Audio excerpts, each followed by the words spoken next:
Kumusta mga ka-DC? Sa mga active commenters po natin, taus-pusong pasasalamat din po sa inyo dahil hindi kayo nagsasawang mag-comment. At dahil doon, lalo po akong ginaganahan na maghatid ng kwento sa inyo.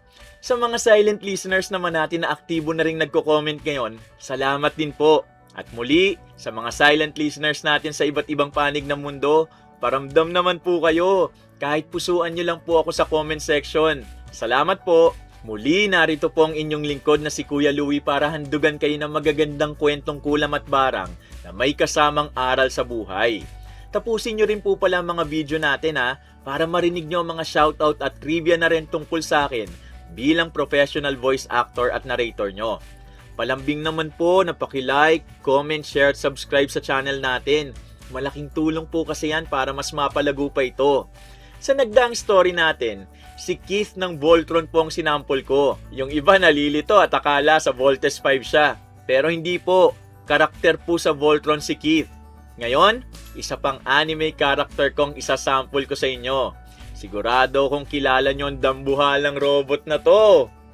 Okay, sample Autobots, transform and roll out! O ano, tama ba ako? Kilala nyo ang truck na robot na ito na leader ng grupo nila? I-comment nyo kung sino siya At bago natin simulan ng kwento, may mga kwentong kulam at barang ba kayo? Pwede nyong i-share sa amin sa comment section. At kung ayos sa inyo, ibabahagi natin ang kwento nyo dito mismo sa channel natin. O ngayon, simulan na natin ang kwento. Nandito na kami, Ma. Anak, pasok ka na ron. Sandali, ang mga sapatos nyo, hubarin nyo muna dyan sa pinto. Ako naman talaga, Victoria. Wala ka talagang pinagbago. Ay, sorry, Ma. Nakalimutan ko na yung batas mo sa bahay na to.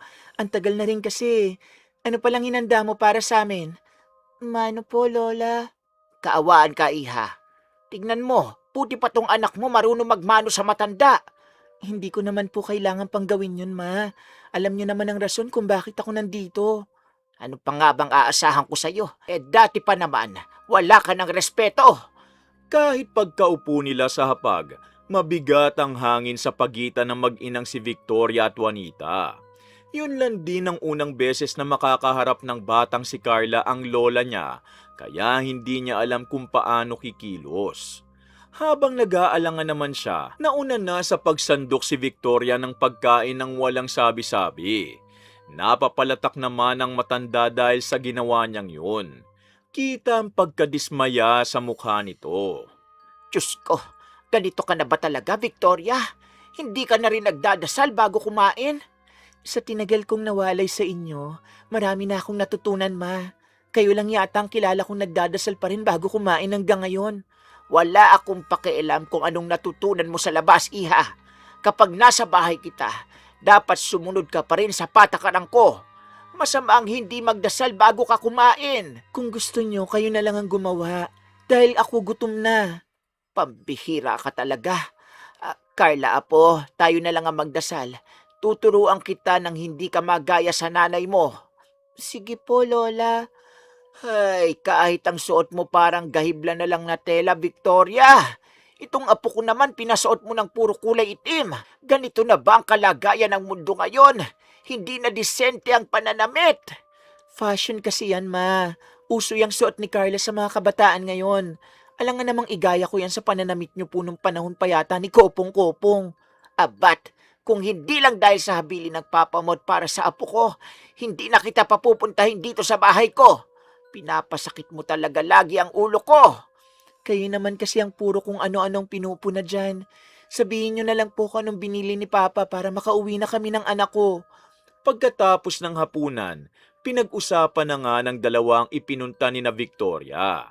Inilahad ni Juanita ang huling habili ng asawa bago ito mamatay. Nakasaad doon ang pinansyal na suporta nito sa naiwang apo at anak na nakalagay din kasama ng pera ang bili nito, na dapat laging bumisita ang kahit na sino sa dalawa sa bahay nila. Dahil naman doon, hindi napigilang umangal ni Victoria. Akala ko ba magbibigay lang ng pamana si Papa sa akin? Anong kalokohan tong kailangan ko para bumisita lagi bago kumuha ng pera? Grabe nang ang sakripisyo tong pagpunta ko pala ngayon. Hindi ba pwedeng palitan to? Yan na ang nakalagay dyan. Kung sobrang bigat para sa'yo na bumisita, edi ilaban mo sa korte. Pumayag ka talaga sa ganito, Ma. Akala ko ba hindi ka natutuwang pumunta ako rito? Kinamumuhian mo ko, di ba? Papa mo ang may gusto niyan. At paano mo nasabing kinamumuhian kita? Kasi pinalayas mo ko dati. At hanggang ngayon, galit ka pa rin. Hindi naman ako magagalit kung wala kang ginawang masama. Natakot lang ako para sa'yo noon. Alam mo, Ma, wala na akong oras para marinig pa to. Bibisita na lang kami ulit dito kapag kukuha na kami ng pera. Carla, tara na. Po, uuwi na tayo. Hanggang ngayon talaga hindi ka pa rin makausap ng matino, Victoria. Lagi mong tinatalikuran kapag seryosong bagay na ang nakataya. Bilisan mo na dyan, Carla. May gig pa ako. Babay po, Lola. Matigas man ang ekspresyon ni Juanita habang nagmamadaling lumabas ang anak, lumambot naman yun nang kumaway sa kanya paalis si Carla. Alam niyang huling paraan na lang ng namaalam niyang asawa na ayusin ang relasyon nilang mag-ina sa ginawa nitong kasunduan. Ganun pa man, ramdam niyang huli na para gumaling pang mga sugat ng kahapon. Simula kasi nang pinaalis niya dati si Victoria pagkatapos malaman na maaga itong nabuntis, hindi niya na ito nakita ng ilang taon. Nang makauwi naman sina Victoria, nagtatakang napatanong si Carla sa ina. Bakit po nag-aaway kayo ni Lola kanina, Mama? Bad ba siya? Oo, anak. Kaya huwag kang mapapalapit dun, ha. Sisirain nun ang buhay mo. Paano po? Ay, hindi mo pa maintindihan sa ngayon pero huwag ka nalang makinig sa sinasabi nun, ha. Sige na, aalis na muna si Mama. Saan po kayo pupunta? May trabaho lang ako. Babalik din ako mamaya. May pagkain ka naman dyan. Hintayin mo na lang si Mama, ha? Takot po akong mag-isa, Mama. Sama na lang po ako. Huwag ka nang makulit, anak. Big girl ka na, di ba? Kaya mo na to. Ilak mo na lang ang pinto pagkalabas mo. Nasanay na lang si Carla sa ganong sitwasyon. Magmula nun, lagi na siyang bumibisita sa lola niya kada buwan. Noong una magkasama pa silang pumupuntang mag-ina, hanggang sa iniiwan na lang siya ni Victoria sa bahay nito bago umalis. Umaabot minsan ng ilang araw ang paglalagi ng bata sa bahay ng lola niya. Hindi naman umaangal sa ganun si Juanita. Pabor din yun kay Carla kaysa maiwan sa bahay nila na walang kasama. Minsan, sinasabay rin siya ng matanda kung saan ito magpunta. Masipag itong magsimba at sa minsang pagsabay niya, may nakasalubong silang isang matandang lalaki. Kakaiba ang kilos nito at pinigilan ang paglalakad ni Juanita. May mangyayari sa iyong kakaiba.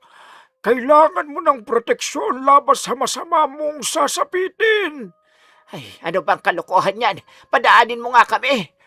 Nag-iisang anak na babae ang supling mo, tama. Pati na rin ang supling niya ay nag-iisang babae rin. Paano mo nalaman yan?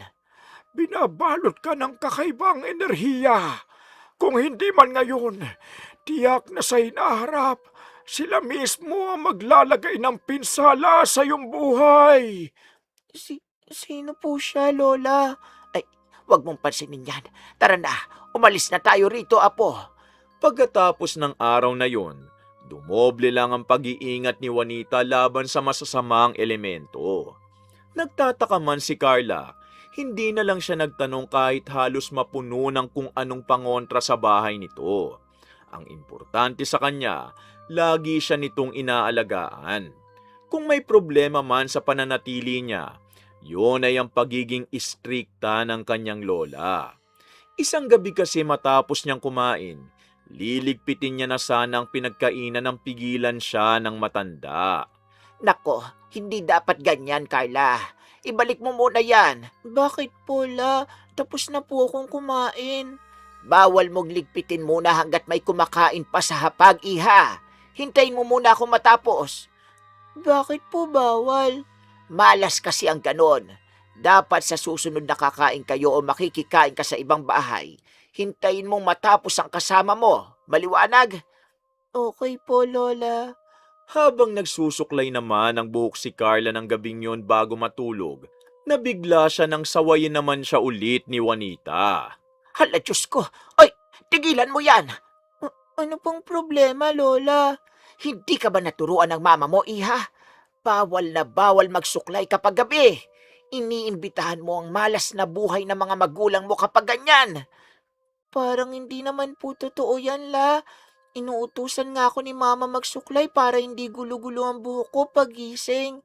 Maliwala ka na lang sa akin, Apo. Yung mama mo kasi pasaway talaga yon. Nako, mukhang marami talaga akong dapat na ituro sa'yo ngayong nandito ka na. Yun lang ang naging umpisa ng hindi matapos-tapos na patakaran sa loob ng bahay ng lola niya. Halatang paniniwala ni Juanita sa mga sinaunang nakagawian, kaya napipilitan si Carla na sumunod. Naging madalas din ang pananatili niya sa puder ng matanda nang mawili ang mama niya sa pagsama sa banda nito. Hanggang sa magdalaga siya, nasanay na siya sa ganon. Hindi niya tuloy maiwasang makuha ang naturang pag-uugali. Kaya nang isang gabing namataan niya si Victoriang nagugupit ng kuko kahit 10 oras na ng gabi, pinigilan niya ito. Ma, ano ba yung ginagawa nyo? Kita nyong gabi na pero nagpuputol pa rin kayo ng kuko. Masama yan. Ay, Diyos ko, kagulat ka namang bata ka. Mas mapapasama pa yata ako kasi nambibigla ka dyan eh. Itigil nyo na yan, Ma. Baka kung ano pang mangyari sa inyo. Ako ang tigilan mo, Carla. May pupuntahan pa ako mamaya, kaya wag mo ko iniistorbo rito. Pwede naman po kasing bukas nyo na yung gawin o dapat kanina pa. Kayo lang naman ang inaalala ko. Ay nako, para kang si Juanita magsalita. Yan ba ang natututunan mo kakasama mo sa lola mo? Ngayon pa lang sasabihin ko na sa'yo ha, puro kalokohan lang yung pinapaniwalaan nun anak. Wala naman pong mawawala kapag sumunod tayo, Ma. Dalaga ka na, Carla. Ikaw nang bahala sa gusto mong paniwalaan. Basta wag mo akong idamay. Mula sa ilang araw lang na pag-alis, tumagal ng ilang linggo ang pag-iwan ni Victoria sa anak. Minsan pa, inaabot ito ng buwan at nagugulat na lang ang dalaga sa pagsulpot ng ina. Ngayong nakikita niyang kaya na talaga ni Carla ang sarili at nandyan naman si Juanita bilang tagabantay, nagkaroon siya ng maraming oras para ituloy ang nakahiligan. Mula kasi nang mabuntis siya, tinalikuran niya ang pagbabanda. Nitong huli lang niya yon nabalikan kaya sinamantala niya. Habang nagpapakasaya si Victoria sa bagong kalayaan, siya namang pagtiis ni Carla sa puder ng matanda. Ito ang dumaranas ng mga patakaran ni Juanita na hanggang ngayon hindi pa rin kumukupas. Tila sa kanya ipinagduduldulan ng mga nakasanayang bigo nitong ituro sa sariling anak. Saan ka naman pupunta? Sa mall lang po. May bibili na ako kasama ang mga kaibigan ko, La. Hindi mo ba yan mabibili sa malapit? May bilihan naman dyan sa labasan. Linggo ngayon. Dapat nasa loob ka lang at tumutulong sa gawaing bahay, iha. Sa panahon namin, maaga pa lang nag-aagawan na kami sa walis. Iba naman po nun. Kailangan ko po kasi sa school yung bibilin kaya kailangan naming bilin sa bookstore mismo. Talaga lang ha? Bakit kailangang nakakolorete ang mukha mo? Baka naman iba ang kikitain mong bata ka. Malilintikan ka talaga sa akin. Hala, hindi po Lola. Nag-ayos lang naman po ako ng itsura ko bago lumabas. Ayoko naman pong pumunta ng mall na maputla at hindi presentable. Habang tumatagal nakikita ko sa iyo ang mga ginagawa ng mama mo dati, Carla. Baka natututo ka na rin magsinungaling sa akin, ha? Promise po, Lola, hindi po talaga. Kahit orasan niyo ako, makakauwi ako agad. Siguraduhin mo lang, iha. Kapag ikaw talaga nahuli ko, nako! Kalaunan, pumayag din si Juanita na lumabas ang apo. Ngunit bago yon, kinuha niya ang numero ng mga kaibigan nito para kausapin. Parang kakainin na ng lupa sa hiya si Carla nang marinig niya ang gulat sa boses ng mga kaibigan. Hindi pa natuwa sa ganun ang matanda at maging ang kolorete nito sa muka, pinabura. Pinayagan lang siya nitong magpulbo at kumudlit ng kaunting lipstick. Pinagpalit niya rin ito ng suot nang makitang maikli ang manggas ng blusang napili ng dalaga. Mukha tuloy siyang magsisimba sa halip na magmumol lang sa bihis niya. Okay na po ba? Pwede na akong lumabas? Late na po ako nito, oh. Ang pinag-usapan natin kanina, Carla, huwag ka magpapagabi. Nagkakaintindihan ba tayo? Pati ang kaibigan mo, nasabihan ko na rin. Opo, gets ko na po. Alis na ako. Ay, sandali, Iha. O ito. Para saan po tong pera? May ipapabili kayo? Wala. Para talaga sa iyan. Gamitin mo sa kung ano mang kailangan mo. Bumili ka na rin ang gusto mo. Sana maunawaan mong para lang din sa iyo ang mga tinuturo ko, Iha. Ayokong isipin mong pinipigilan kitang maging masaya. O sige na, mag-ingat ka sa daan. Kahit na malalim ang huling sinabi ni Juanita sa apo, dahil sa pagharang nito kanina, may tampo pa rin sa loob ni Carla. Sa ginawa kasi ng lola niya, pakiramdam niya wala itong tiwala sa kanya. Nahihiya din siya sa mga kaibigan dahil pati ang mga ito nadamay sa pangingilatis ng matanda. Nangangamba siya sa maaari nilang sabihin gayong ngayon lang ito nangyari. Nagkaroon naman siya ng sagot nang sinalubong siya ng kaibigang si Jimwell at Mika. Kalokan lola mo, te? Kung hindi ko pa binongga ang pag-ipit ng boses ko, pagdududaan pa akong jowa mo. Di ko carry. Pasensya na, te. Stricta kasi talaga yun. Galit ka ba sa akin? Hindi naman, pero kaibigan na kasi late ka na. Strict din naman ang parents ko, pero maaga akong nagpapaalam para payagan. Dapat ganun ka rin. Dati naman ang bilis pumayag ng mama mo kapag sumasama ka sa amin. Anyari? Bakit lola's girl ng eksena mo? Doon kasi ako nakatira sa kanya ngayon. Habang hindi pa umuwi si mama, asahan niyo muna na baka tumawag sa inyo lagi si lola. Sakit naman sa anit niyan. Kaya dapat lang na bumili na tayo ng mga kailangan natin ngayon din. Saka lang naman yung tatawag kapag ginabi ako ng uwi eh. Ay sige, go. Hindi ko bet maka-night ko lang lola mo. Pero paano yan kapag kailangan na natin mag-practice sa banda, te? Gagabihin tayo lagi sa ganun. Malulusutan mo ba yan? Malayo pa naman yung Battle of the Bands, di ba? Kung sasabay man ako, baka pwede kahit late ng hapon ako makauwi. Naku, mahirapan ka niyan, te. Todo catch up ka niyan kapag nagkataon. Kaya ko yan. Tsaka baka nakauwi na rin si mama pag araw na ng mga practice. Problemahin na lang natin kapag nandyan na. Taliwa sa akala ni Carla, sa halip na pumirmi ang mama niya nang makauwi, may bago lang itong binigay na dahilan para umalis ulit. May pinakilala itong lalaking bukalista ng isang banda. Kita ang pagkahumaling ni Victoria sa lalaki. Kaya naman batid ni Carla na hindi magtatagal, sasama naman ito sa bagong pinakilala. Hindi niya napigilang magtampo sa ina. Halos wala na kasi itong oras para makasama siya at inuuna pa ang ibang bagay. Nang mapansin naman yun ni Victoria, agad niyang kinausap ang anak. Masama bang loob mo sa akin, anak? Pasensya na kung biglaan ang pagkakasabi ko sa'yo. Alam kong wrong timing pero ngayon ko lang kasi nakilala ang lalaking nakakaintindi talaga sa akin. Paano na po ako nito, ma? Ngayong may nakilala ka na namang bago, iiwan mo na ba ako? Hindi ko naman gagawin yon. Anak pa rin kita kaya hindi kita pababayaan. So, dito ka lang? Hindi ka aalis? Ano kasi anak, alam mo naman kapag banda, lagi talagang pumupunta sa ibang lugar. May tour kasi yung tito mo ngayon. Bilang kasama ako sa banda, dapat lagi akong nandun. Babawi naman ako sa'yo, pangako. Lagi naman kayong ganyan.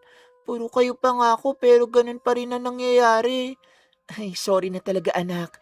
Hindi ba nagsisimula ka na ring tumugtog kasama ang mga kaibigan mo? Paano kung ganito? Ibibigay ko na lang sa'yo ang iniwang gitara ng papa mo. Okay na ba to sa'yo para patawarin mo ko? Talaga po? Sa akin na to? Oo naman anak. Willing akong iwan sa ito para kahit nasa malayo ako, kasama mo pa rin ako at ang alaala ng papa mo. Gamitin mo to sa pagtupad ng pangarap mo ha. Malay mo, baka sa susunod, magkasama na tayong tutugtog. Dahil ginamit na ni Victoria bilang pampalubag loob ang iniwang gamit ng namatay na ama ni Carla, dahan-dahan namang nawala ang pagkabusangot ng mukha nito. Ang alam lang kasi ng dalaga, nasawi ang papa niya sa isang aksidente bago pa man siya ipanganak. Hindi niya na ito nakilala at ang tanging naiwan na lang ang mga alaalang kinikwento lang ni Victoria sa kanya. Pagkatapos namang matanggap ang regalong yun, Mas lalo lang minahal ni Carla ang pagbabanda. Subalit habang nagpapakasaya naman siya, mas lalo lang umigting ang batas sa loob ng bahay ni Juanita. Uwi ba to ng matinong babae, iha? Ilang oras na nakalipas mula uwian nyo? Bakit ngayon ka lang? Pasensya na po, La. May tinapos kasi kaming project kaya di po namin namalayan ng oras. Nasaan ang project na sinasabi mo? Wala ka naman dala. Siguro naglakwatsa ka lang na bata ka. Nako! Para po sa event namin yun kaya hindi ko po mauuwi. Kahit tawagan niyo pa po ang mga classmates ko. Sa school lang talaga kami gumagawa mula kanina. Talagang tatawagan ko ang mga yon at isusumbong ko sa mga magulang nila. Kita ng delikadong panahon ngayon, hindi mo man lang naisip na may taong nag-aalala kapag ginabi ka ng uwi. Mga kabataan talaga. Wala naman pong nangyari, La. Safe naman po ako nakarating, oh. May mga tao pa naman sa labas pagkadaan ko. Kahit na, akala ko pa naman hindi ka lalaking sakit ng ulo gaya ng mama mo. Pero mag-ina nga talaga kayo. Hindi na po mauulit, La. Sorry na talaga. Hay, pumasok ka na nga lang doon at kumain. Kita mo tuloy, sa sobrang gabi mong umuwi, lumamig na ang ulam. Saglit at iinitin ko muna. Hindi alam ni Carla kung paano ibabalanse ang pagbabanda at pag-aaral. Dagdag pa kung paano makakalusot sa lola niya na todo matiyag sa oras ng kanyang pag-uwi. Para lang hindi siya mapagalitan ni Juanita. Minsan, lumiliban na siya sa practice. Kung may gagawin man siya para sa eskwelahan, ang mga kaklase niya na lang mismo ang dinadala niya sa bahay ng lola niya ayon na rin sa gusto nito. Subalit kahit na pumayag man, may mga pagkakataon talagang umaandar ang pagiging istrikta ng matanda. Kahit sina Jimwell, hindi nakaligtas sa mga pamahiin ni Juanita. So ayun nga, kanina sa kantina nakita ko si Crush Day. As in parang tatumbling yung puso ko kasi nginitian niya ako. What if may gusto talaga siya sa akin? Nahihiya lang siya. Oh my gosh! Ang assuming mo talaga, baka naman may dumi ka lang sa mukha kaya ka tinitignan. Ay, kapag inggit, pikit, Mika. Basta ko. Hoy, mga batang to. Alas 6 na ng gabi, yung mga boses niyo maapaw pa. Akala ko ba gagawa kayo ng project, Carla? Inuuna niyo pa yung pagchichismisan dyan.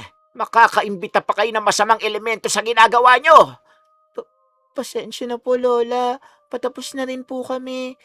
Uy, kayo, hinaan niyo na lang ang mga boses niyo, te. Ah, sorry po, Lola. Sorry din po. Nang pumasok na si Juanita pagkatapos pagsabihan ng mga bata, pasimple namang lumapit si Jimwell kay Carla para magtanong.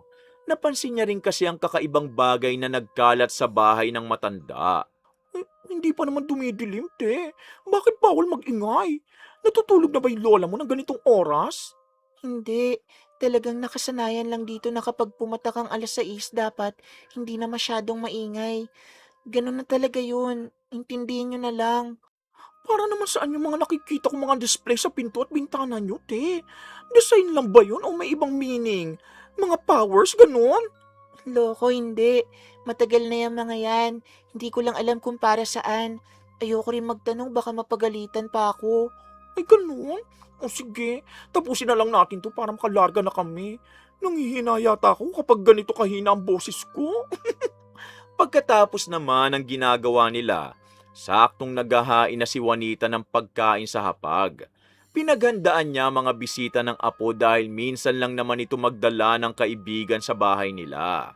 Ito na rin ang pambawi niya sa mga pagkakataong sobra ang pag-uusisa niya sa mga bata. Oh, tapos na kayo? Opo, ihatid ko na lang sila sa labas. Kumain muna kayo ng kaibigan mo bago umalis.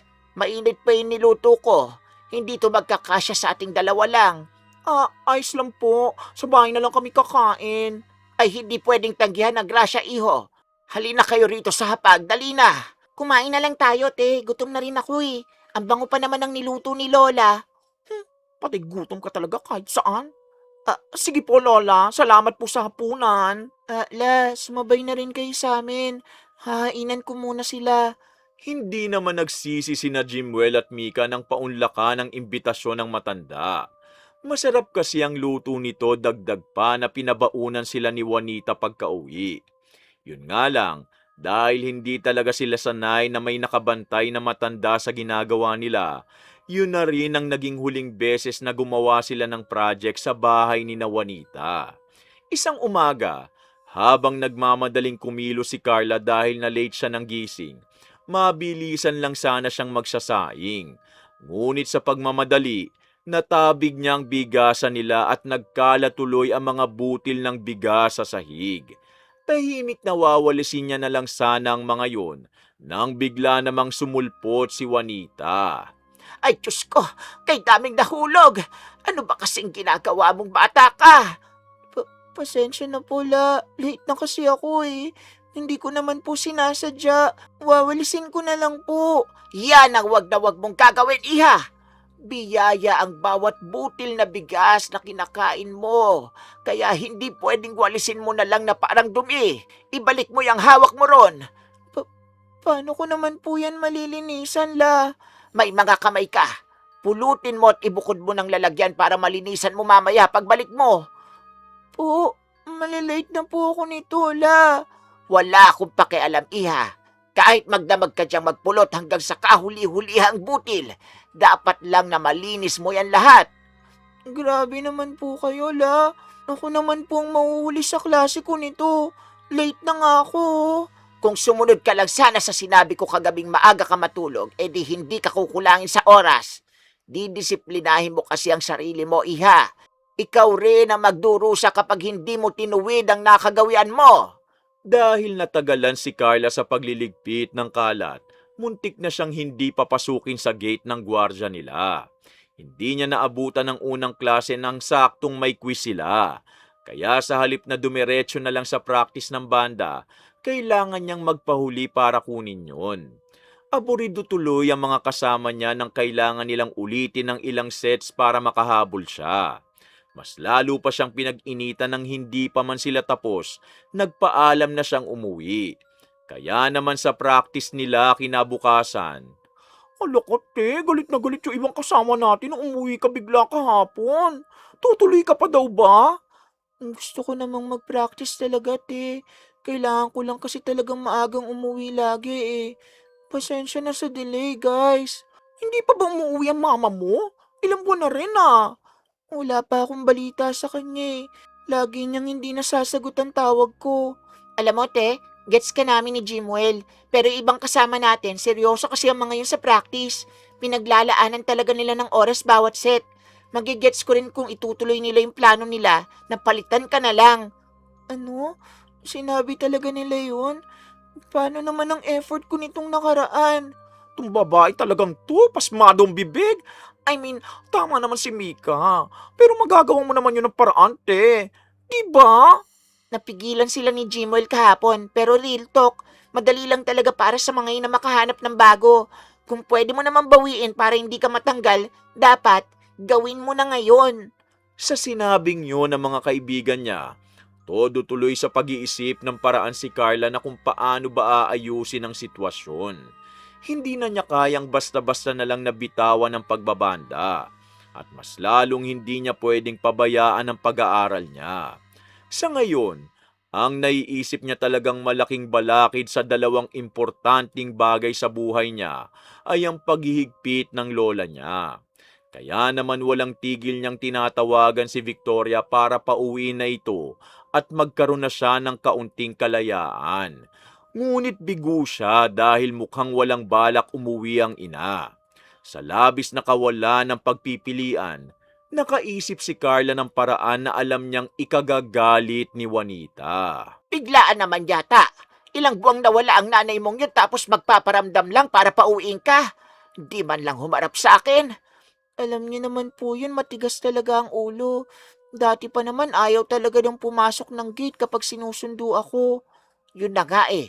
Bakit ngayon pinapauwi ka lang ng mag-isa? Ni hindi ka masundo. May iba pa bang sinabi si Victoria, iha? Ito lang po ang text ni Mama. Tingnan niyo na lang po. Sabi niya, malaki naman na po ako at kaya ko nang umuwi mag-isa. Malabo ng mata ko, iha. Mukhang siya nga nagsabi. Naku sige, magpatid ka na lang dyan sa labas. Kapag nakauwi ka na, tawagan mo ko ha. Kakausapin ko ang nanay mong yun ng mapagalitan naman. Teka, naayos mo na ba ang mga gamit mo? Opo, nakaluto na rin po ako ng kakainin nyo mamaya. Initin nyo na lang po. Hay, mabuti na lang talaga at hindi ka gumaya sa nanay mo. Oh, ito nga palang baon mo, iha. Idagdag mo sa kakailanganin mo sa eskwelahan. May pera naman po ako, la. Ayos lang.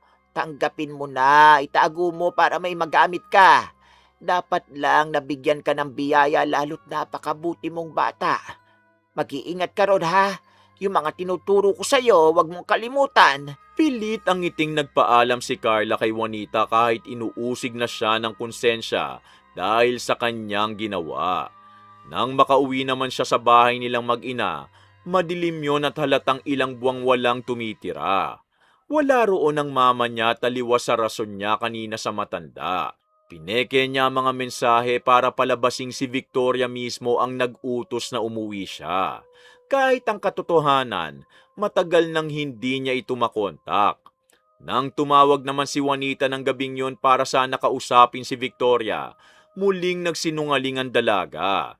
Nauubusan na kasi siya ng pag-asa. Ito lang ang natitirang paraan para malaya niyang magawa ang gusto. Tumagal ng ilang araw ang ganong siste. Subalit sa katagalan, nagsulputan din ang problema. Te, ikaw na lang daw ang di nakakapagbigay ng ambag. Nakalimutan mo ba? Bibili na raw sila. Ate, pwede bang pahiram muna? Kinulang kasi yung budget ko eh. Hala, sakto lang din yung dala ko, te. Mika, meron ka ba dyan? O eto, pero bayaran mo yan bukas ha. Mahiram ka pa sa akin last week. Oo, salamat talaga. Kumusta yung solo living na eksena mo, te? Grabe talagang pinush mo yun, no? Wala naman kasi akong choice, te. Kung hindi ko gagawin yun, todo tiis ako kina Lola. Mas okay na tong mahaba yung free time ko sa banda. Nakakagala pa ako. Nakakagala ka nga pero naubusan ka naman ng allowance. Kapag nabiso ka talaga nun, ewan ko na lang sa'yo. Hindi yan. Malay mo, matiming din na uuwi si mama bago pa ako mabuko. Hindi nagtagal, nangyari nga ang hangad ni Carla na umuwi si Victoria. Ngunit sa halip na sa bahay nila dumiretso, dumaan muna ito kay Juanita. Balak niya sanang sorpresahin ng anak at sabay na silang uuwi. Ito rin ang palihim niyang paraan para tingnan ang kalagayan ng anak sa puder ng ina. Kaya naman nang may kumatok at pinagbuksan ni Juanita ang anak, kita ang gulat sa mukha ng matanda. Oh, bakit naparito ka? Susundin ko na po si Carla. Pakitawag na lang. Bakit dito mo hinahanap ang anak mo? Wala ba sa bahay nyo? Nako, ilang beses na kitang tinatawagan pero panay siguro ang labas mo. Kaya hindi mo na alam kung nasan yon. Ho? Kakauwi ko lang, ma. Kaya nga dito na ako dumiretso kasi dito ko iniwan yung bata nung nakaraan. Nung nakaraang linggo pa yun umuwi. Nagalit nga ako kasi basta mo na lang inutusan na umuwi sa inyo. Di ka muna nagsabi sa akin. Paano ko naman po yun uutusan nawala yung cellphone ko. Kaya rin hindi ako makatawag sa inyo dahil doon. Bakit nyo naman po hinayaang umalis basta-basta yung bata? Ay, wag ako ang sisihin mo, iha! Sa sobrang pagkapabaya mo, hindi na ako magtatakang magagawa mo yon. Baka kung ano nang nangyari sa anak ko, Diyos ko! Pagkatapos magsisihan ng mag-ina, sabay ang mga itong pumunta sa bahay ni na Victoria. Nadatna naman nila roon si Carla na nanlaki ang mata nang makita sila. Hindi ito makapagsalita at nauna na ang pag-iyak. Dismayado si Juanita sa pagsisinungaling ng kanyang apo, habang si Victoria naman, labis ang pag-aalala sa anak. Gayunpaman, pareho lang silang nag-aalala sa bata.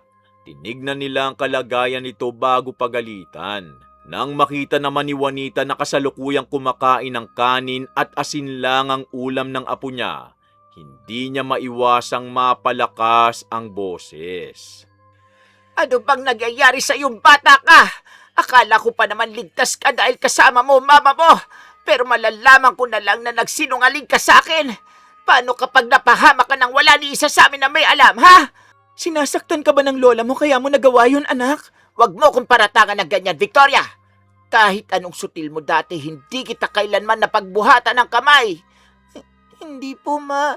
Ako lang po talaga may gustong umalis. Sorry po, Lola. Bakit mo naman kasi ginawa yon? Paano pala kapag may nangyari sa'yo habang mag-isa ka rito? Hindi ko kakayanin ng ganon, Apo. Ano po kasi, di ba bawal po ako magpagabi?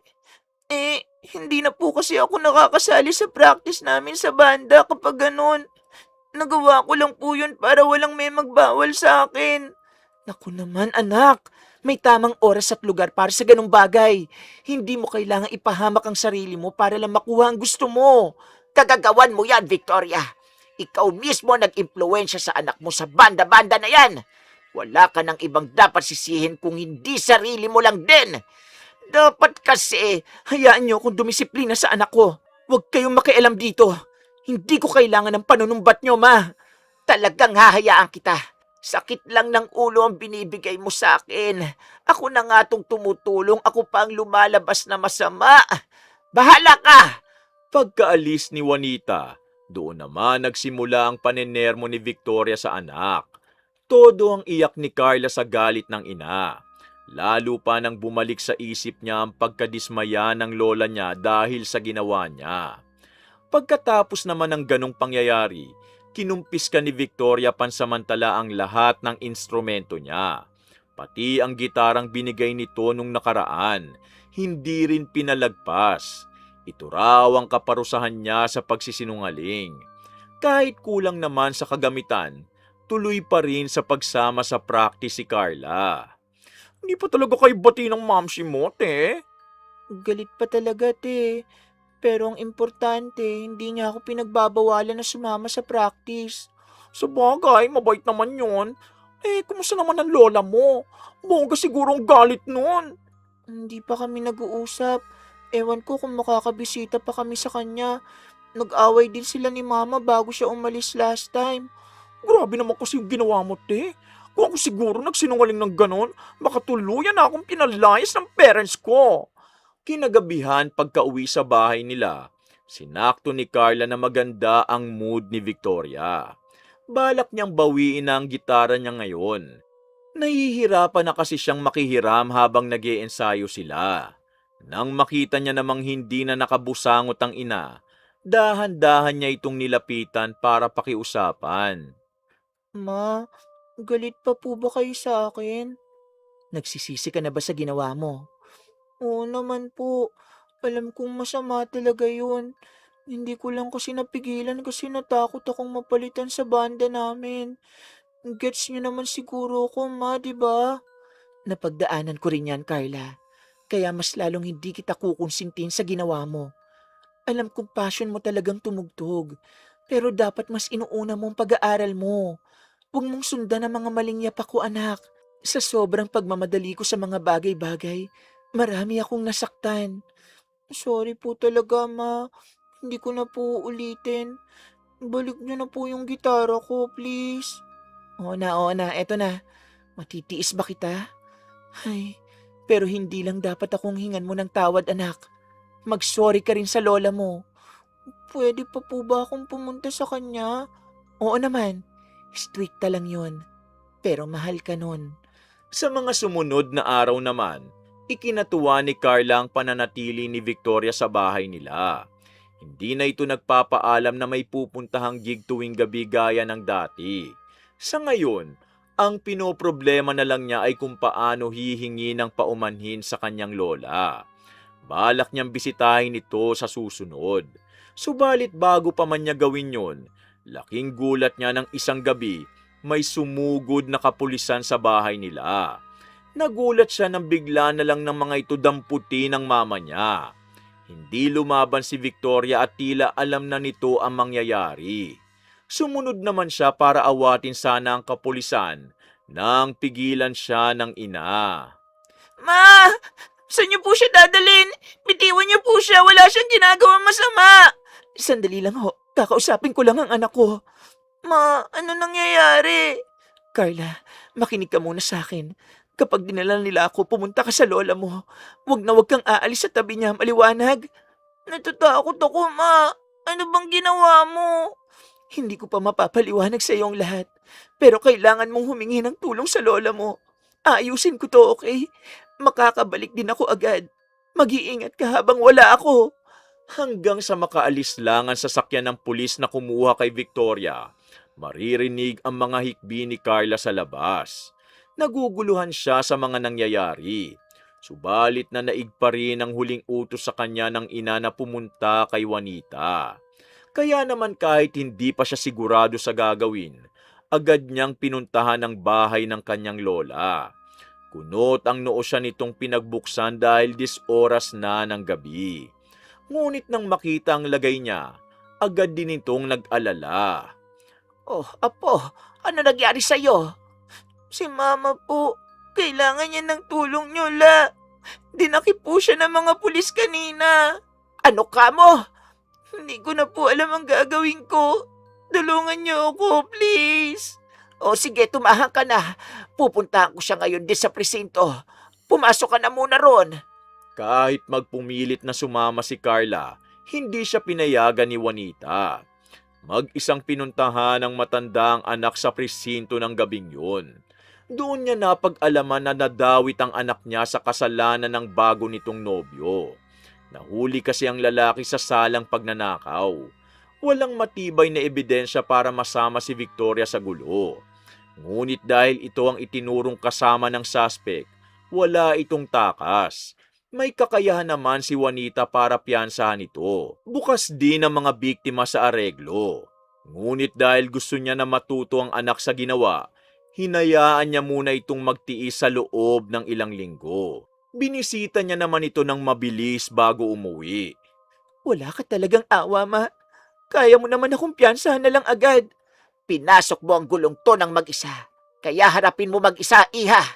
Hindi naman kita pababayaan. Titira ka lang dyan ng ilang linggo para pag-isipan mo na sa susunod ang mga desisyon mo sa buhay. Paano na ang anak ko? Wala siyang makakasama. Saan na naisip mo yan bago nagbuhay dalaga, Victoria? Pero huwag ka mag-alala. Ako nang bahala sa apo ko. Hindi naman to naiiba sa kadalasang ginagawa mo. Sanay na yun na wala ka. Wala nang naisagot si Victoria sa pagsasabi ng katotohanan ng ina. Alam niya ang punto nito at tama si Juanita na kailangan niyang harapin ang resulta ng kanyang ginawa. Pagkatapos ibahagi ng matanda ang balita sa apo, tsaka lang guminhawa ang loob ni Carla. Simula nang manatili naman sa kulungan ng ina niya, pansamantala siyang muling nakatira sa lola niya. Ngunit sa pananatili niya naman doon, siyang paglala ng mga patakaran sa bahay ni Juanita. Kung dati kasi binabantayan lang nito ang kanyang pag-uwi, ngayon, kumuha na ito ng tagahatid sundo para masigurong bahay at eskwelahan lang ang kanyang pupuntahan. Tiniis naman yun ni Carla gawa ng may dati na siyang atraso sa lola niya at nais niyang bumawi sa pagsunod sa mga gusto nito. Oh, ayan na naman ang sundo mo, te. Pasabay naman kami. Daig mo pa kapatid kong kinder niyan, te, ah. Over na yung lola mo kakabantay sa'yo. Lakas niyo talagang mga asar. Biro lang naman, te. Pero sure ka na bang hindi ka muna sasama sa banda? Sayang naman yung mga na-practice mo na. Oo, sa susunod na lang ako sasabay. Kailangan ko talagang bumawi muna eh. Mamimiss ka namin, te. Balitaan ka na lang namin kung saan kami may event ha, para maka-join ka kung may oras ka. Kasama sa pagbawi ni Carla, ang pag-alis niya pansamantala sa banda nila. Masakit sa kanyang itigil muna ang nakahiligan. Ngunit ayaw niya ring ipagpilitan ng gusto lalo't ikakagalit ni Juanita yun. Habang nakikitira naman siya ulit sa lola niya, bukod sa mas istrikto nitong ugali, hindi na sila gaanong magkalapit. Kung dati may mga pagkakataong nagkukwentuhan pa sila ng matanda, ngayon, tipid na lang ng mga sagot ang natatanggap niya mula rito. Sa nais naman ni Carla na kunin muli ang loob nito, gumawa siya ng mga bagay na akala niyang magpapalubag ng loob ni Juanita. Kaya naman isang gabi, habang tulog ang matanda, naisipan niyang labhan ang mga damit nito. Sana naman matuwa si Lola sa ginawa ko. Oh, bakit nakasindi pa tong ilaw? Ay naku naman, ikaw lang palang bata ka. Ay, bakit ba gabing-gabi na nandiyan ka pa sa labas? May nilabhan lang po ako, Lola. Di ba nasabihan na kitang dapat hapon pa lang nilalaban mo na ang uniforme mo? Anong oras na? Hindi po. Kanina ko pa yun nasampay la. Yung kakasampay ko lang po, mga damit nyo. Ano? Ay, Diyos ko! Tanggalin mo yan sa sampayan! Bakit naman po? Tanggalin mo mga yan, bilisan mo! Nakita mo ba akong nagsasampay tuwing gabi, iha? Kaya nga hinayaan ko lang muna yan sa lalagyan para sa umaga ko na aasikasuhin. Bakit mo naman pinakialaman? Gusto ko lang naman pong makatulong. Ba't wag na sa susunod? Kaya nga sa loob ko pinapasampay sa yung damit kasi masamang magsampay sa labas tuwing gabi. Nag-iimbita ka lang na masamang elemento sa ginagawa mo. Nakuha ko na po lahat. Pasensya na po la. Hindi ko po kasi alam ang gagawin ko para lang makabawi sa inyo. Alam ko pong mali ang ginawa ko dati. Gusto ko lang po sanang mawala ang galit nyo. Kayo na lang po ang pamilya ko ngayon eh. Si Mama hindi ko na rin kasama. Siya, tahan na. Sige na, takpan at hayaan mo na lang yan sa batya. Hindi naman ako galit sa'yo, iha.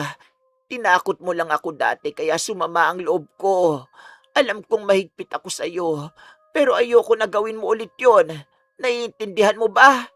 Kalaunan, naging maayos ang sitwasyon sa pagitan ng maglola.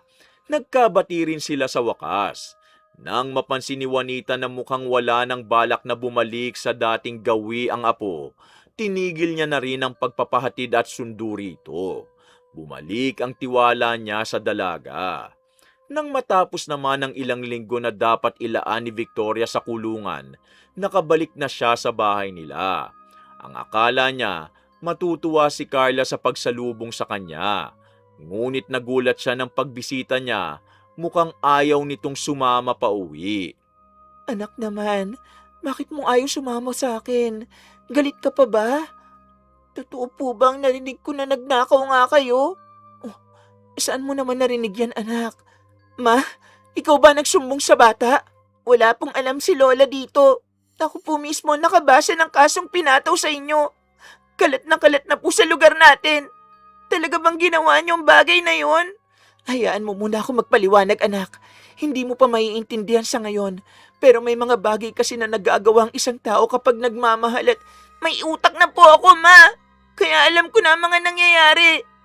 Gusto ko lang naman malaman ang totoo mula sa inyo. Oh, alam mo naman pala eh. Umuwi ka na lang, okay? Kayo pa rin ba ng lalaking yun? Komplikado kasi ang mga bagay, nak. Parte lang yun ng pagsubok. Pero mahal naman ako ng tito mo. Kung hindi mo siya kayang iwalayan pagkatapos ng ginawa niya sa inyo, hindi ako sasama. Carla, saan ka pupunta? Hoy, kinakausap pa kita. Hayaan mo muna siya, Victoria. Ano bang nangyayari sa'yo? Dahil sa lalaki nagkakaganyan ka. Ayusin mo muna ang buhay mo bago ka makipagbati sa anak mo. Mas naaapektuhan ang bata kasi paulit-ulit kang ganyan. Humaba pang sagutan ng mag-ina pagkatapos noon. Nang may masmasan si Victoria, mas minabuti na lang niyang hayaan muna ang anak. Napagtanto niyang sa lahat ng nangyayari sa buhay niya gawa ng maling desisyon, ang anak niya ang mas apektado. Kaya umuwi muna siya nang hindi ito kasama para makapag-isip-isip. Sa kabilang banda naman, pinanood lang ni Carla na umalis na lang basta ang ina. Sa mga mata niya, ang ibig sabihin nun, mas pinili nitong sumama sa lalaki. Ang pag-aakalang yon ang nagtulak sa kanyang magrebelde. Dulot naman ng pagkakabati nilang maglola, hindi na naghigpit si Juanita. Kaya naman sa mga sumunod na araw, hindi napansin ng matanda ang inaakto ng kanyang apo. Sayang talaga, hindi tayo makakasali sa Battle of the Bands. Bakit daw? Ay, hindi ko pala na-chismis sa'yo, te. Binago na ng head yung schedule ng mga banda sa pagpapractice. Bawal na raw tayo magpagabi kasi delikado. Kaya yun, mula tanghali hanggang hapon na lang pwede. Ano namang masama sa ganun? Mas may oras nga tayo sa practice. Loka, nakalimutan mo bang may klase tayo buong araw? Swerte lang yung higher years na kabanda natin kasi yung klase nila umaga lang. Tapos bakante sila sa tanghali hanggang hapon. Ay, bad trip pa rin ako sa schedule na yan. Kung kailan malapit na yung Battle of the Bands eh. Total, nakapagpahinga na ako nitong nakaraan. Pwede na akong sumali ulit ngayon. Te, kasasabi ko lang na may pasok tayo sa araw ng practice. Paano ka sasali? Eh di magkakating. Problema ba yun? Nagkatinginan sina Mika at Jimwell sa sinabing yon ni Carla. Hindi kasi nito ugali na sadyang lumiban sa klase, kaya naman nagtaka sila kung bakit ito nagsabi ng ganon. Pagsapit naman ng hapon matapos ipaalam ni Carla sa leader ng banda nila na sasali siya sa kompetisyon, umuwi siya na may binubuong plano. Balak niyang ipamukha sa mama niya na kung kaya nitong hindi tumupad sa pangako, kaya niya ring sirain ang plano nilang pareho na tututok siya sa pag-aaral. Napansin naman ni Juanita na malalim ang pag-iisip ng apo, kaya hindi niya maiwasang kumustahin ito. Apo, ayos ka na ba? Alam kong hindi madali ang mga pangyayari, pero nandito lang ako kung gusto mo ng kausap. Ayos lang po ako, La. Hindi naman po ako nagpapa-apekto talaga. Sanay na ako sa ginagawa lagi ni Mama, kaya hindi na bago to sa akin. Bigyan mo pa rin ng pagkakataong magbago ang mama mo, iha. Sigurado naman akong inaayos niya na ang sarili niya ngayon. Akala ko ba galit din kayo sa ginawa ni Mama? Hindi ba kayo naabala nung pinakulong siya? Ang tagal ng panahong naging sakit ng ulo ko ang mama mo. Pero nakikita ko rin na ikaw ang pinakamahalagang tao sa buhay niya, Apo. Kung ano mang hidwaan sa pagitan namin, ibang-iba yun sa kung anong pinagdaraanan nyo ngayon. Huwag mong hayaan na tumagal din na malayo ang loob nyo sa isa't isa kagaya namin. Hindi ko na po siguro hawak yun, Lola. Ako na lang po kasi lagi ang umiintindi kay Mama. Hanggat hindi ko nakikitang iniwan niya ang lalaking yon, hindi ko alam kung mapapakitunguhan ko siya ng maayos. Naiintindihan kita, iha. Pero bigyan mo pa rin ng puwang sa puso mo ang pagpapatawad. Wala nang ibang uunawa sa atin kung hindi sarili nating pamilya. Isang simpleng tangulang ang sinagot ni Carla sa matanda. Ngunit sa isip niya, desidido na siya na isantabi ang pag-aaral para ituloy ang pagbabanda. Sa nakikita niya kasing pagiging ipokrito ni Juanita sa sitwasyon nilang mag-ina, mas umigting lang ang puot niya. Pakiramdam niya, wala na siyang kakampi simula ngayon. Kaya naman na mag-umpisa na mga ensayo nila, wala siyang minti sa pagdalo. Kung noong una hinihintay niya pang matapos ang pang-umagang klase bago lumiban, ngayon, sa mismong practice na siya dumidiretso. Napansin naman yun ng mga kaibigan niya na hindi maiwasang mag-alala sa ginagawa ni Carla. Te, nauubusan na kami ng rason sa teacher kapag tinatanong kung ba't ka absent. Ano bang plano mo talaga? Kaya nyo na yan. Ilang tulog na lang, Battle of the Bands na eh. Ako ang representative sa ating tatlo kaya dapat pinagtatakpan nyo ko. Sobra naman yata yan, te. Pareho naman tayong mahal ang pagbabanda. Pero kung nakakasagabal na sa pag-aaral, di na maganda. Oo nga, ikaw kaya ang pinakamatalino sa ating tatlo. Pwede ka naman magsabi sa amin na problema mo, te. Hindi naman dapat umabot sa ganito kung may gusto kang patunayan. Suportahan nyo na lang kasi ko. Kaibigan ko ba talaga kayo? Te naman! Hay, ewan ko sa'yo, Carla. Tara na, Jimwell. Malilate na tayo sa next subject. Subukan man ng mga itong pabayaan ng kaibigan sa gusto nitong gawin, nanaig pa rin ang malasakit nila lalo pa nang lumabas na ang resulta ng kanilang marka. Nakita kasi nilang bumagsak ang lahat ng grado ni Carla. Nang malaman naman yun ng dalaga, pinagtawanan lang nito ang nakuha. Para na lang itong bagay na walang halaga kung kanyang tratuhin. Ayaw namang hayaan ni na Jimwell na ganun na lang ang sapiti ni Carla. Kaya nung araw bago ganapin ang mismong kompetisyon, lumapit na ang dalawa kay Lola Juanita. Magandang araw po, Lola. Natatandaan niyo po ba kami? Oo, naalala ko kayong dalawa. Anong sadya nyo rito? Wala pa si Carla dito, baka mamaya pa yun uuwi. Hindi po si Carl ang pinunta namin, La. Kayo po ang kailangan namin makausap. Anong kailangan nyong sabihin sa akin? Tungkol pa rin po to kay Carla. Ayaw namin magsumbong pero nag-aalala na po kasi kami. Hindi naman mahagilap ang mama niya kaya kayo na lang po. O sige, sabihin nyo na nagderetsahan. Si Carla po kasi, La. Sumali po siya sa Battle of the Bands. Ayaw po namin siyang i-booking kaso iba na po kasi yung nangyayari. Bumagsak po yung grades niya dahil lagi siyang absent. Tapos iba po talaga yung ugali niya ngayon. Kailangan po may magsabi sa kanyang matanda. Kasi kung kami lang na kaibigan niya, hindi namin siya kayang sawayin. Anong battle ang pinagsasasabi niyo, iho? Yung kompetisyon po laban sa iba-ibang banda. Ganun po. Doon po sumali si Carla. Nang mas lalong nilinaw ni Mika at Jimwell ang sitwasyon sa matanda, dahan-dahan naman itong naunawaan ang ginawa ni Carla sa likod niya. Pagkaalis ng dalawa, agad tuloy na inabangan ni Juanita ang pag-uwi ng apo. Nabigyan niya na ito ng pangalawang pagkakataon, ngunit mukhang hindi talaga ito natuto. Habang naghihintay naman, pilit niyang pinapakalmang sarili para wala siyang magawa o masabing kanyang pagsisisihan. Parang wala namang kasalanan na pumasok si Carla sa pinto pagkarating. Nilapag nito ang gitara bago magmano. Ano pong niluto niyong ulam, La? Nasa hapag na. Kain na po tayo. Gutom na ako. Balita ko bigayan na raw ng card ngayon, iha. Matagal na rin hindi ko nakukumusta ang pag-aaral mo. Dala mo ba? Pipirmahan ko na lang. Panghuli po yung section namin sa ganyan eh. Baka sa susunod na linggo pa po. Ay, ganon? Ano to? Nanlaki ang mata ni Carla nang ilahad ni Juanita ang report card na binigay sa kanila. Kitang-kita ron ang mababang markang nakuha niya at hindi niya alam kung paano yun napunta sa lola niya. Ngunit agad-agad niyang itinago. Wala po to, Lola. Magpapaliwanag ako. Malabo lang ang mata ko, iha. Pero hindi ako bulag. Nandyan na ang ebidensya. Magsisinungaling ka pa ba? Ngayon lang naman po to. Babawi na lang ako sa susunod. Hindi lang ako makapag-focus dahil sa nangyari. Huwag mong gawing rason sa akin na nangyari, iha. Alam kong hindi ka na talaga pumapasok sa klase nyo kaya ka bumagsak ng ganyan.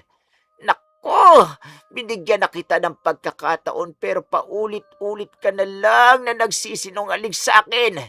Kailan ka ba titino, ha? Hindi niyo lang ho ako maintindihan. Para po sa pangarap ko to. Buwisit na pangarap yan. Masisira ang buhay mo sa ginagawa mong to. Akala mo ba sasaya ka kapag inuna mo yung pagbabanda mo? Tignan mo nangyari sa mama mo.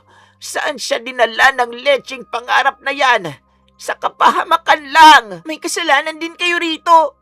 Nasobra na kayo sa pagiging straight na kaya natuto kami maglihim. Hindi mo ako masisisi sa pagsisinungaling, Lola, kasi nakakasakal ka ng kasama.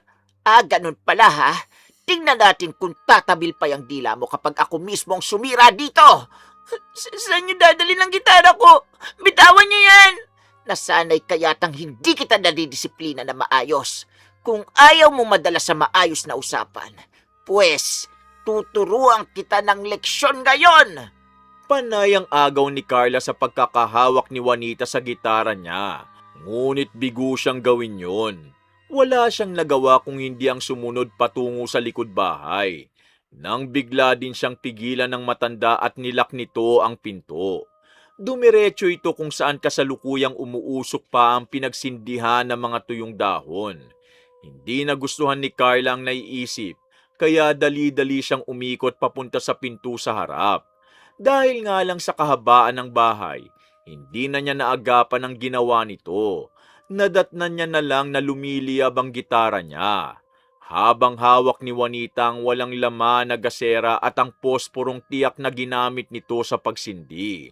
Dahil sa taas ng liyab at sa takot na mapaso, napaiyak na lang siya sa gilid habang pinapanood na natutupok ang huling alaala na iniwan ng kanyang ama.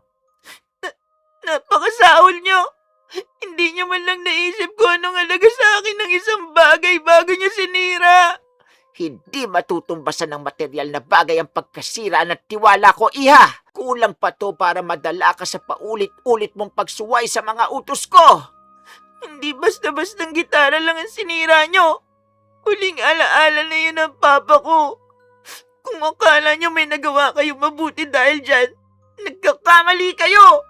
Gusto ko lang naman na mapabuti ka, apo. Hindi ko alam na. Pues ngayon alam nyo na. Hindi ko kayo mapapatawad kahit kailan. Teka, Carla! Saan ka pupunta? Hindi na nahabol ni Lola Juanita si Carla nang dali-dali itong tumakas palabas. Naiwan pa ang malakas nitong pag-iyak kahit ito'y nakaalis na. Napayuko na lang ang matanda nang mapagtanto na sobrang sahol nga ng kanyang ginawa. Nadala lang siya ng damdamin at hangarin na pangaralan ng apo. Ngunit mukhang mas lumala lang ang sitwasyon. Sa sobrang layo naman ang tinakbo ni Carla, hindi na siya sigurado kung saan siya napadpad. Natagpuan niya na lang ang sariling palakad-lakad sa gilid ng parke. Kita niya ang mga pamilya na nagkakasiyahan habang siya, lugmok lang ang nadarama. Tumulo naman ang luha niya na agad niyang pinunasan. Iha, mukhang problemado ka. Baka makatulong ako. Kanina pa pala ako nakaharang. Pasensya na po. Walang problema, Iha. Naniniwala akong tadhana ang nagdala sa mga paa mo papunta sa akin. Sabihin mo ang iyong hangarin at yan ay ating tutuparin. Ho? Maupo ka, Iha. Iginala ni Carla ang tingin sa maliit na inilatag ng nagpakilalang manghuhula na si Kawancho. Doon niya naman namukaan ang matandang lalaki na laging tumatambay sa labas ng simbahan. Palagi itong panakot sa kanya ng lola niya na ngayoy kaharap na niya. Nang muling magtanong ito, dulot marahil ng desperasyon, isa-isang ibinahagi ni Carla ang pangyayari sa buhay niya hanggang sa naganap sa pagitan nila ni Juanita kani-kanina lang. Tamang tangulang ang tugon ng matanda sa harap niya hanggang sa matapos siya sa kwento. Mukhang masamang tao nga ang lola mo, Iha. Nasobrahan sa pagiging istrikta. Kahit ang nangyari sa iyong ina, siya rin ang may pakana. Oo nga po. Hindi ko na rin kaya magtiis sa poder niya, Kawancho. Kawawa ka naman. Kung ako lang ang masusunod, gagantihan ko yang matandang yan. Paano ko naman po gagawin yun? Hamak na po lang ako. Wala nga akong laban nung basta na lang niyang sinira ang gitara ko. Nandito ako para tulungan ka. Magbigay ka laang ng bagay na pag-aari niya. At tiyak na mapaparanas natin sa kanya ang kulam na malupit. Mabagal po kapag ganun. At hindi ako basta-basta makakakuha ng pag-aari niya. Kahit nga mga damit niya ayaw niyang ipagalaw sa akin. Wala na ba kayong ibang solusyon? Oh, ito na lang. May ipapadala ko sa iyong alagad ko. Ano po yan? Ito ang alaga kong insekto. Pinalaki ko ito at inalagaan. Sabihin mo lang sa akin ang pangalan ng lola mo at siguradong magdudulot siya ng pinsala sa paraang hindi nito inaasahan. Ano naman pong gagawin ko pagkatapos? Maghintay ka lang ng hating gabi. Kapag saktong tulog na siya, buksan mo ito at ilagay sa ilalim ng kanyang pinto. Kapag nagawa mo na, maghintay ka na lang sa epekto kinabukasan. Sige po, salamat. Hep, hep, hep! Bayad muna! Pwede po bang sa susunod na? Wala akong dalang pera. Hindi naman pwede yan. Kung wala kang hawak na pera, yang kwintas mo na lang. Mukhang ginto naman kaya masasangla. Napahawak si Carla sa kanyang leeg para damhin ang kwintas. Nag-atubili man nung una, nang muling nanariwa sa isip niya ang ginawa ng kanyang lola. Inabot niya rin kay Kawancho kaagad. Basta naman siyang pinaalis ng matanda nang mabigay niya na ang nagsilbi niyang bayad. Hawak-hawak ang kawayan na naglalaman ng insektong magagamit niya mamaya. Pursigidong tinahak ni Carla ang daan pabalik sa bahay ni Juanita. Nang makauwi naman siya, doon lang nakahinga ng maluwag ang lola niya. Mukhang kanina pa ito nag-aabang sa pinto. Buti naman at walang nangyaring masama sa iyo, Apo. Ayusin natin ang problema. Bukas na bukas din bibili tayo ng bagong gitara. Makakahabol ka pa sa kompetisyon nyo. Papayagan na kitang sumali. Ayoko na pong sumali. Nakapag-isip-isip na po akong tama kayo sa mga pangaral nyo. Talaga ba, Iha? Hindi na ba masama ang loob mo? Ang importante po, natuto na ako. Mabuti naman. O sige, umakyat ka na muna sa kwarto mo. Ipaghahanda kita ng paborito mo. Pagkapasok sa kanyang silid, inilabas ni Carla ang tinagong bagay. Tinitigan niya yon ng matagal habang hinihintay ang oras na masasagawa niya na ang pagganti. Tiniis niya ang nakakaasiwang hapunan kasama ang matanda para hindi ito makahalata. Nang pagsapit naman ng hating gabi, tahimik siyang lumabas ng kwarto. Dahan-dahan siyang naglakad papunta sa silid ni Juanita para hindi makalikha ng ingay. Pinakinggan niya muna kung gising pa ito at nang makumpirma niyang hindi, nilabas niya ang lagayan ng insekto. Tinanggal niya ang bigkis na nakatali sa bunganga ng kawayan at tinaktak sa ilalim na bahagi ng pintuan. Pinanood ni Carla na gumapang ang alupihan palabas ng lagayan. At nang makalabas na, agad siyang bumalik sa kanyang silid. Natulog siya ng gabing yun na may hinanakit sa kanyang dibdib. Dala na ang pananabik na sa wakas, makakaganti na siya. Apo, gumising ka na dyan, tanghali na. Ang kati? Ah! Oh, ano nangyayari sa'yo? May masakit ba sa katawan mo? May gumagalaw sa loob ng tenga ko. Tanggalin niyo po ito. Sandali at titignan ko. Diyos mio, ano ito? Bakit parang may nakikita akong insekto? Tanggalin niyo na po pakiusap. Ayoko po nito. Binabawi ko na. Huwag ka munang gumalaw. Gagawan ko to ng paraan. Dali-daling naghanap si Juanita ng langis para padaanin sa butas ng tenga ni Carla. Pinatagilid niya ang apo at dahan-dahang pinatuluan yon kahit hindi ito mapakali. Nangilabot siya ng kumislot ang insekto sa loob. Ganun pa man, pinilit niyang sariling dukutin yun gamit ang aspile. Nang sa wakas ay nahugot niya ang maliit na alupihan, agad niya itong binagsak sa sahig at tinapaktapakan. Hindi naman tumigil sa pag-iyak si Carla kahit nang matapos na siya. Wala na. Natanggal ko na, apo. Tumahak ka na. Nararamdaman ko pa rin po siya, Lola. Naririnig ko pa rin ang mga kaluskos niya sa tenga ko. Natatakot ako. Patitignan natin to sa ospital. Huwag ka mag-alala. Gagamutin natin ang masakit sa'yo. Itinakbo ni Juanita ang apo sa ospital. Natanggal ng doktor ang mga naiwang panusok ng alupihan. Ngunit nadiskubre nilang may natamong kagat ang loob ng tenga ni Carla. Mabuti na lang at naagapan ng matanda bago pa man tuluyang makapasok ang insekto sa loob ng katawan ng apo niya.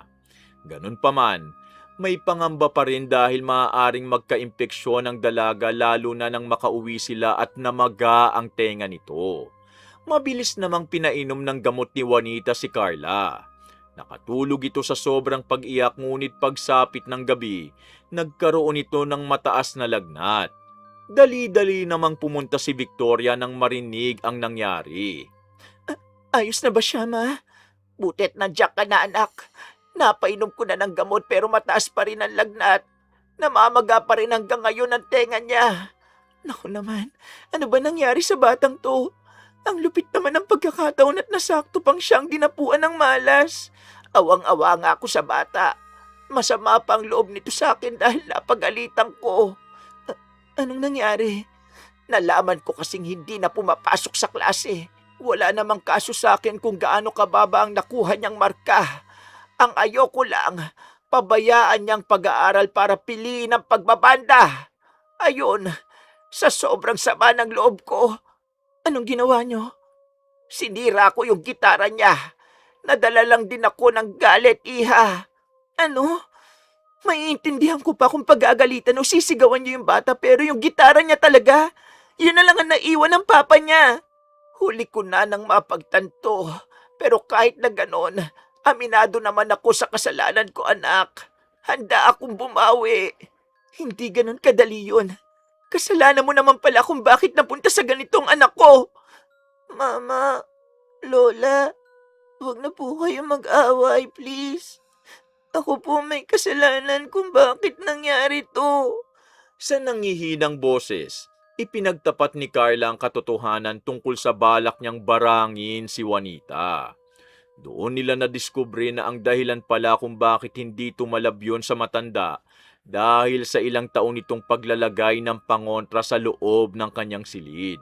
Kaya naman nang walang lugar na mapuntahan ng isinugong alupihan kagabi, bumalik ito sa nag-iwan sa kanya.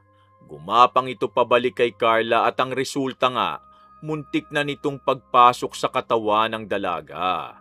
Nagulat si Juanita at Victoria sa revelasyong yon. Subalit sa halip na hayaang manaigang galit, inuna nilang pagpapagaling kay Carla. Lalo na nang muli itong dumaing sa sakit ng ulo at may tumagas na likido sa kanyang tenga. Ano nang gagawin natin, Ma? Pupuntahan natin ang sinasabi ni Carla na nagbigay ng insektong yon. Baka siya lang din ang makakagamot sa bata. Alam mo ba kung saan siya mahanap, Apo, at anong pangalan niya? Sa park po malapit dito. Si Kawancho po. O sige, ako nang bahalang pumunta roon. Ikaw na muna ang magbantay kay Carla. Mag-iingat po kayo, Ma. Dahil nasa pinakadulong bahagi ng parke nakalatag ang manghuhula, nahirapang hagilapin ni Juanita si Kawancho. Nang makaharap niya naman ito, parang kilala na siya ng matanda kung makatingin. Namukhaan naman siya ni Juanita na dati pang umaaligid sa labas ng simbahan at panayang harang sa mga nagsisimba. Ikaw ba ang nagtulak sa apo kong sumubok ng mga ganitong bagay? Nahanap mo nga ako. Mukhang tumalab nga ang ginawa ko ngayong nandito ka. Tumalab nga pero palpa ka naman. Dapat sa akin yun napunta at hindi sa apo ko. Nakikita kong hindi ka basta-basta. May pangontra kang taglay kaya ang apo mo ang natamaan ng sumpa. Mas lalala lang yan ngayong ramdam kong wala ng buhay ang pinadala kong alagad. Pakiusap, bawiin mo ng ginawa mo sa apo ko. Kaya ko magbayad kahit magkano. Madali lang naman akong kausap. Depende na sa kaya mong ibuhos ang pagpayag kong alisin ang bisa ng sumpa. Ito, kunin mo na lahat. Pati pitaka ko sa'yo na. Ang yaman mo talaga. Pero alam kong may bibigay ka pa. Yung mga alas mo, mas maihalaga ba sa'yo yan? Kung gusto mo nito, sa'yo na rin. Pagalingin mo lang si Carla. Nang halos maubos na ang dalang halaga ni Juanita sa pagbigay, doon lang inilahad ni Kawancho ang isang maliit na bote ng gamot. Ito ang mabisang gamot kapag pinainom sa kanya. Ngunit para lang ito sa bisa ng mga dasal na nakalakip sa aking alagad. Ang mga sugat na naiwan, kayo na ang bahalang magpagaling. Kailangan niyo muna ng dasal at pasensya para humilom yon. Pagka-uwi naman ni Juanita, dali-dali niyang pinainom sa apo ang gamot. Sa mga sumunod na araw, papalit-palit sila ni Victoria sa pagbabantay at paggamot sa naiwang sugat sa tenga ni Carla at sa pagpapababa ng lagnat nito. Sa mga panahong nagtulungan silang mag-ina, doon nila mas napagtanto ang mga bagay-bagay na lahat ng kaganapan dulot lang ng pagmamatigas ng bawat isa sa kanila. At dapat, hindi na nila pinatagal ang alitan gayong kaya naman nilang magtulungan sa una pa lang. Nang sa wakas naman, gumaling na si Carla, doon ibinaba ni Juanita ang pride para unang humingi ng tawad. Apo, kumusta na ang pakiramdam mo? Magsabi ka lang sa akin kung may masakit pa sa'yo, ha?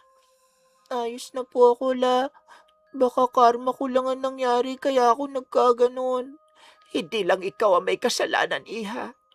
Maling-mali ang ginawa kong pagsira sa bagay na importante sa'yo.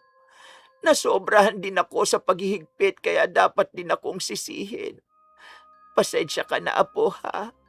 Pangako, sisikapin ko na makabawi sa'yo. Sorry din po sa mga kasalanan ko, Lola. Alam kong hindi ko dapat ginawa yun. Hindi tama na ibuhos ko ang galit ko sa pagsasayang ng tiwala na binigay niyo sa akin. Ay, halika nga rito. Oh, baka pwedeng sumali sa group hug. Pasensya na rin, Ma, ha? Kung nagmatigas ako dati. Sa'yo rin, Carla, anak. Alam kong malaki ang kakulangan ko bilang ina. Huwag ka mag-alala. Simula ngayon, babawi na rin ako. Alam kong sumama ang loob mo sa pinaggagawa ko. Pero last na yon. Kasabay ng paggaling ng pisikal na sugat na natamo ni Carla, ang paghilom nilang tatlo sa mga pinagdaanan. Hindi man ganoon kadali ang mga unang hakbang. Ang bawat isa naman sa kanila tumanggap ng propesyonal na tulong. Lumipas ang mga araw na dahan-dahan silang bumabawi sa kapwa at sarili. Inayos ni Carla ang pag-aaral. Nilisan ni Victoria ang buhay na hindi nakakabuti sa kanya at ang panghuli, kinokontrol na ni Juanita ang ugali mula sa labis na pagiging istrikta na lola.